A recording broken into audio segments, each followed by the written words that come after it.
அது மாத்திரமல்ல, நம்ம பாவங்கள் எல்லாம் மன்னித்து நம்ம என்ன செய்து கொண்டாரா? மீட்டுக் கொண்டார். அதெல்லாம் நீங்க என்ன செய்யணும்? மறக்கக்கூடாது. கர்த்தர் தான் என்ன பண்ணினார்? உருவாக்கினார். என் பாவங்கள் எல்லாம் மன்னித்தார், என்னை மீட்டுக் கொண்டார். இவைகளையே நாம் நினைத்துக் கொண்டே இருக்கணும். ஆண்டவரே, என்னை உருவாக்கினவரே, என் பாவங்கள் எல்லாம் மன்னித்தவரே, என்னை மீட்டுக் கொண்டவரேன்னு சொல்லி இதையே நினைத்துக் கொண்டிருங்கள்.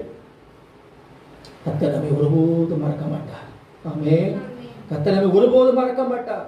ஒருவேளை நாம் எளியவர்களாக இருக்கலாம், சிறியவர்களாக இருக்கலாம், மனிதர்களால் அப்பமாக எண்ணப்பட்டுக் கொண்டிருக்கலாம். கலங்காதிருங்கள், கர்த்தர் நம்மை மறக்க மாட்டார். சங்கீதம் 9:18 சொல்கிறது, எளியவர் என்றென்றைக்கும் மறக்கப்படுவதில்லை. எளியவன் என்றைக்கும் என்ன செய்வதில்லை? மறக்கப்படுவதில்லை. The needy shall not always be forgotten. சோதரம், செறிவுபட்டவருடைய நம்பிக்கை ஒருபோதும் என்ன செய்வதில்லை? கெட்டு போகும். கண்பானவர்களே, நீ பயப்படாதே. நீ எளியவனாக இருந்தாலும் நீ விசேஷமானவன். நீ விசேஷமானவன். சுவாசிக்கிறீர்களா? ஒருவேளை எளியவர்களாக இருக்கலாம், ஆனால் யாரு? நீங்கள் விசேஷமானவர்கள்.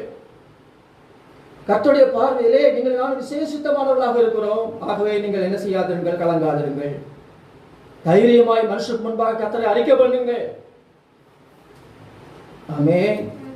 தைரியமா அறிக்கை பண்ணுங்க. கர்த்தரை மீட்டுக் கொண்டார், கர்த்தரின் பாவங்களை மன்னித்தார், கர்த்தரை உருவாக்கினார் என்பதை தைரியமாக மனுஷனுக்கு முன்பாக அறிக்கை செய்யுங்கள். எனக்கு அன்பானவர்களே, அடைக்கலான் குருவிகளையே மறவாத தேவன் இன்னைக்கு உங்களை என்னை மறப்பாரோ? வேதம் சொல்லுது, 2 காசுக்கு 5 அடைக்கலான் குருவிகள் இருக்கிறாங்க. 2 காசுக்கு 5 அடைக்கலான் குருவிகள் இருக்கிறாங்க. அவைகளில் ஒன்றாயிலும் தேவனால் மறக்கப்படுவதில்லை. அவைகளில் ஒரு குஞ்சு கூட தேவனால் என்ன செய்யப்படுவதில்லை? மறக்கப்படுவதில்லை என்று லூக்கா 12:6 வாசிக்கிறோம். அப்படி என்று சொன்னார்.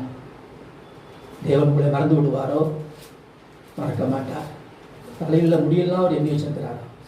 ஆமென், ஆமென். ஸ்தோத்திரம். ஆகையால் பயப்படாதீர்கள். அநேக அடைக்கலான் குருவிகளை பார்க்கலும் நீங்கள் எப்படி இருக்கிறீர்கள்?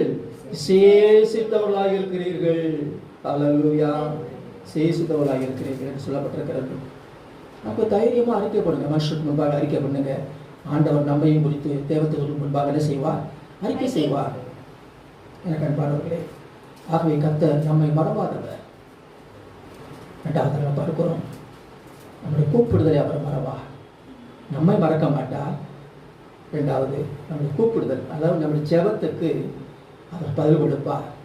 நம்முடைய ஜெபத்தை கேட்டு நமக்கு என்ன கொடுப்பார்? பதில் கொடுப்பார். ஆண்டவருக்கு பேர என்னதான்? ஜெபத்தை